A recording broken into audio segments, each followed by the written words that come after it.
So we have 11 Fatui Harbingers, right? But have you guys ever wondered that who is the strongest amongst them? Well, the ranking of the Fatui Harbingers is a raging debate. Some believe that they are ranked based on their strengths, while the other things they are ranked based on when they joined the Fatui. As a result, the ranking can be different in each scenario. But yeah, in this video, I will rank all the Fatui Harbingers based on their powers and abilities. So yeah, now let's start. At number 11, I have ranked Tartaglia, or you can say Childe. It was established from the start that Childe is the newest recruit and is the weakest Fatui Harbinger. He uses a hydrovision and an electro delusion, and also has a foul legacy state which he learned after falling in depths of the abyss. Well, he is not weak exactly until you put him in the context of other Fatui Harbingers. Well, Childe is probably much stronger now thanks to endlessly fighting the all-daring Narwhal after he was convicted for a crime in the Court of Fontaine. He also fought the Whale for 45 days, but time passes differently in the abyss, so some theorize that he might have fought in his foul legacy transformation for years. Well, he is quite strong, but I still believe that he is the weakest Harbinger. At number 9, I have ranked Signora.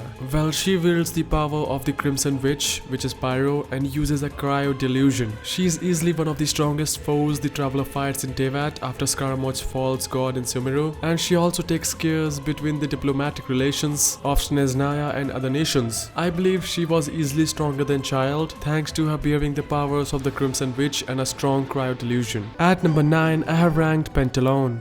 Well, Pentalon is known to use a delusion and has no vision. Unlike other Fatui Harbingers, there is not much known about him, but besides that, he was born into poverty due to the same and because he never received a vision. He questioned God's control over the life of mortals. He also believes that God shouldn't have control over Mora and things they don't need, and that's where his hatred towards Zhongli stems from. Pentalon could be the richest man in Teyvat and control Snezhnaya economic policies. Again, not much is known about his powers, but the lore tells us that he closely worked with the Doctor, of course at Toor, and almost succeeded in making an artificial god for Sumeru. If Toor, the third strongest Harbinger, recognizes and needs Pentalon's help, then he must be a powerful figure among the Fatui Harbingers. At number 8, we have Sendrone. There's currently no information about Sendrone, but one of the Childe's voice lines highlights how Sendrone is always indulged in building machines. He also says every time he tried interacting with her, she looked like she wanted to murder Childe. In one of the Wanderer's voice lines, he too highlights her research powers, but later brags about how even with so much junk, he is still a tier above her in the rank.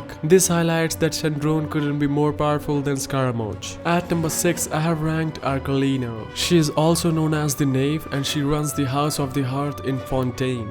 Well, not much is known about her powers, although more details should be revealed as we are inch closer to Genshin Impact's version 4.6, but the interaction we've had with her, it's hard to paint her as truly intimidating foe as in exchange for the Hydronosis. However, judging by the voice lines of the Wanderer who said she's a wolf in sheep's clothing, it could mean that she is very strong and she's very powerful as well. At number 6, I have ranked Scaramouche. Well, I guess most of you guys know about him. He had an electro delusion and an overwhelming presence. Scaramouche had the power to rival gods and was one of the most formidable enemies the Traveler fights in the game, and Scaramouche then becomes the Wanderer by erasing his existence from Irminsul, but retains all of his memories with the help of Nahida. He then gets an Anemo-vision by the end of the quest, and he was easily one of the strongest Harbingers in the game. At number 5, I have ranked Pulcinella. Well, Pulcinella is the mayor of Snezhnaya and is codenamed the Rooster. Not much is known about him besides that he's done a lot for Childe's family and their benefit. Childe's voice lines mention Pulcinella taking care of his siblings, while Wanderer says Childe is too dense to consider Pulcinella good, but in reality he means to show that Childe's entire family is being held hostage. It's hard to believe given his description that he's the 5th strongest Harbinger, but looks can be deceiving, right? At number 4, I have ranked Colomina. Nahida mentions that the first 3 or 4 Fatui Harbingers boast strength that could rival gods, and sure enough, her descriptions from Childe and Wanderer are quite spooky. We first saw Colomina singing on the casket of La Signora in the video. Again, we don't have much information about her abilities, vision or delusion, version, and it probably won't be revealed anytime soon. Childe in his voice line says something about Colomina doesn't feel right. Wanderer mocks all Harbinger in his voice lines, but when describing Colomina, he warns the traveler to be careful. His description of Colomina suggests that she looks innocent, but she also acts unconcerned and unfeeling in any situation. This surely implies she is too powerful and oblivious. At number 3, I have ranked Toor. Well, Toor's strength is comparable to the gods. He is extremely cunning personality who we meet during the Archon quest. He has his fragments distributed all over the Teyvat, surveilling and gathering information for him.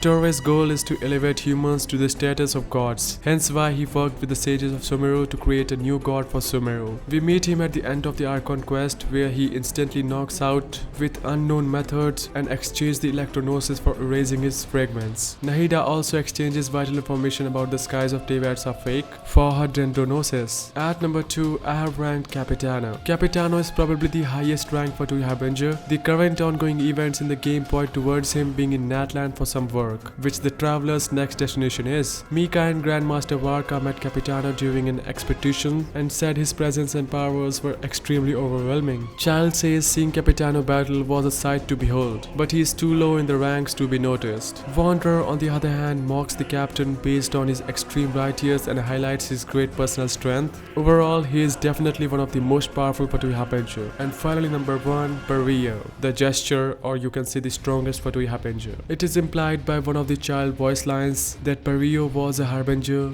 but has now moved up as the ranks of the director of the Fatui Harbinger. But he could still be considered one of the Harbingers though, right? There's a lot of mystery surrounding him, as he was supposedly a royal mage of Khanria, and we learn via Scaramouche that he lived with the traveler sibling before the cataclysm. He has unique pupils similar to those of Denslift and Kaya, suggesting he is a pure-blooded Khanrian. The fact that the cataclysm took place 500 years ago and Perio is still alive means he is cursed with the sin of immortality. Besides that, not much is known about Perio, but as the director and one of the oldest Fatui Harbingers, he is expected to be one of the most powerful personalities in the Fatui, only second to the Savitsa. And there you have it, guys, the complete list of all the Fatui Harbingers ranked on their powers and abilities. What do you guys think? Who is the strongest and who deserves a better position in this list? Comment down your answers below, and I will see you in the next one.